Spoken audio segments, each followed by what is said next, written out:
If you take a dietary supplement, do me a favor and grab your bottle. Take a look at it. Do you think that it was approved by the FDA before you bought it? Was it required to be safe and effective before being sold? Here's the thing. No. Unlike food additives or drugs, supplements do not need to be proven safe or effective, nor do they need the FDA's approval before being sold. Since 1994, we've seen explosive growth in supplements, 500% in revenues. From 1994, 4,000 products to an estimated 90,000 products. Wow. Not one of them is required to be proven safe or effective. Not one.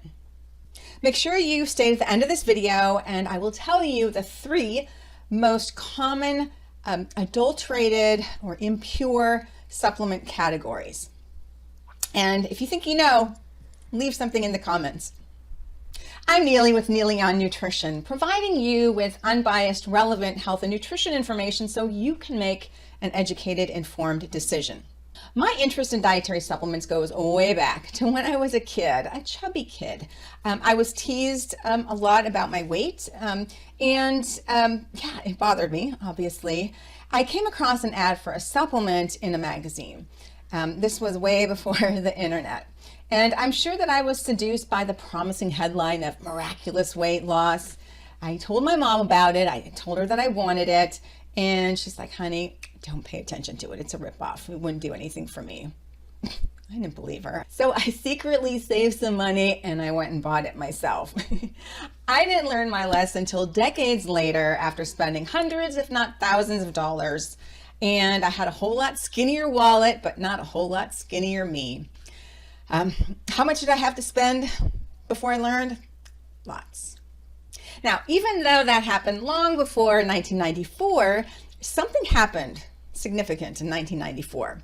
The Dietary Supplement Health and Education Act, or what we call DSHEA, of 1994 was passed, and it resulted in this huge growth in the supplement industry. Types of dietary supplements include micronutrients, what would be like your vitamins and minerals. And then we also have the macronutrients like your amino acids, your protein, as well as fatty acids like omega-3s and fish oil. Also herbs like St. John's wort, ginseng, ginkgo biloba, phytochemicals like resveratrol or flavonoids, for example, and then other things like your probiotics, glucosamine, chondroitin, melatonin, creatine, CLA, conjugated linoleic acid, bee pollen, all of those are supplements. If you took a multivitamin this morning, regardless of the form, whether it's a pill, a powder, a liquid, a gummy, it's a dietary supplement. Other products that you might have purchased, maybe you purchased a probiotic that promised amazing gut health, or the scoop of greens that you put into your morning smoothie. And I'm not talking about a handful of like spinach or kale. No, I'm talking about the scoop from a container of these miracle greens. Or maybe you saw something on Facebook, a product on Facebook or Instagram in your feed, and it's plugged by an influencer, be a friend or family member that's involved in some multi-level marketing company. Yeah, all those fall under the category of dietary supplements. What is DSHEA, the Dietary Supplement Health and Education Act?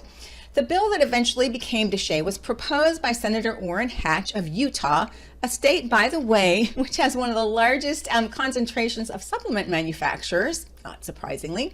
But in April of 1993, he proposed a bill, and it became law in about a year and a half later, in 1994.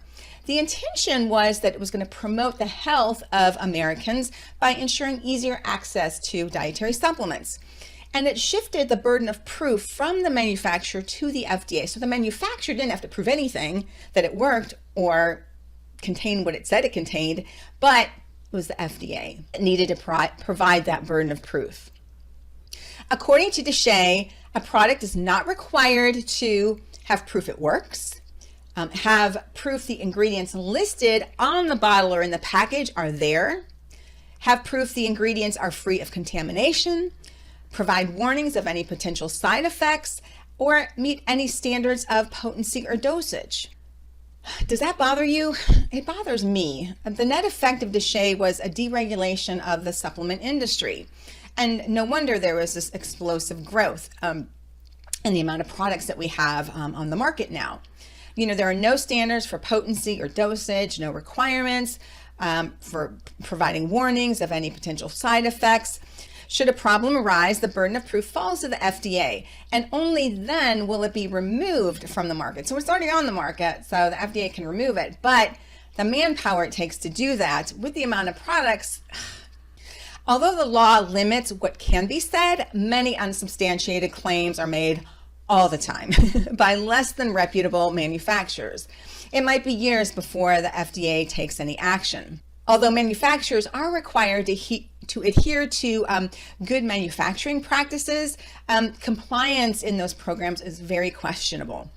Also, claims like diagnose or cure or treat or prevent a disease, they're not legally allowed for a supplement. The only rule is that a supplement has to have this statement, which I'm sure you've probably seen. The statement has not been evaluated by the FDA. This product is not intended to diagnose, treat, cure, or prevent any disease. Now, so a product can't say anything about like helps with your diabetes, but it can say something like helps with your blood sugar. Okay, I know it's a very, very, very fine line. And by the way, if you're liking this information, do me a favor and give me a little boop, give me a thumbs up, let the algorithm know that you like it and you want to see more of my content. And also subscribe if you're not a subscriber. So what can you do? I'm going to offer you 3 things. Now there's more than these things, but there's just 3 in particular that I want to make mention to you. Number 1, don't pay for what you don't need. Now a product may look like it's got all of this stuff in there, all these amazing ingredients, this proprietary blend, but after reviewing hundreds of supplements over the many years that I've been looking at them, many of the ingredients are in such tiny amounts that there's no clinical benefit whatsoever. Number 2, look for seals of approval. Now, these seals don't guarantee effectiveness of a product, in other words, that it may or may not work, but at least it's been shown to be free of contaminants, and the ingredients listed on the label are in the product. And I'll have links to all these in the description, as well as some other resources for you so you can learn more about them. Now, there are organizations that offer programs include the U.S. Pharmacopoeia, USP. You'll see that logo. There is the NSF, International Dietary Supplement certification, as well as consumerlab.com has an approved quality product seal. Their approaches are all different and explained on their respective websites.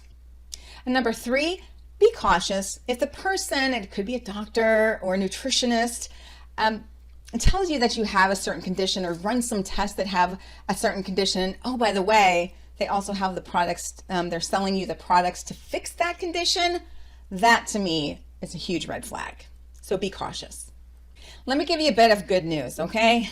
There are 4 consumer groups that have your best interests at heart, and they're proposing to Congress that there are some much needed sweeping reforms need to be made in the supplement industry, and they're calling that DSHEA 2.0. So make sure you're a subscriber and I'll keep you updated on what's going on there. But, I want to make note, I am not anti-supplement.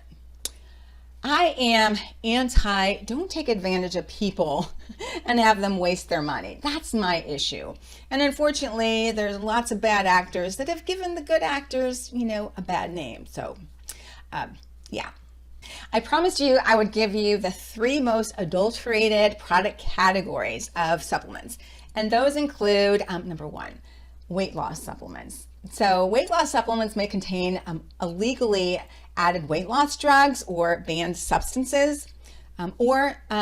Second category is physical enhancement, like the bodybuilding type supplements, and they may contain illegally added anabolic steroids or also unbanned substances that are not on the label that are in the product. And that's what that product testing, those certification sites though, and the verification programs. And then the third category is male enhancement. So it may contain illegally added Viagra or Cialis or other drug for erectile dysfunction or anything else that we really don't know. So it's really buyer beware in the supplement industry. And remember though, nothing takes the place of a wholesome, nutrient-rich, minimally processed, plant-based diet. Yeah. Thanks for watching Neely on Nutrition. We'll see you in the next video. Take care.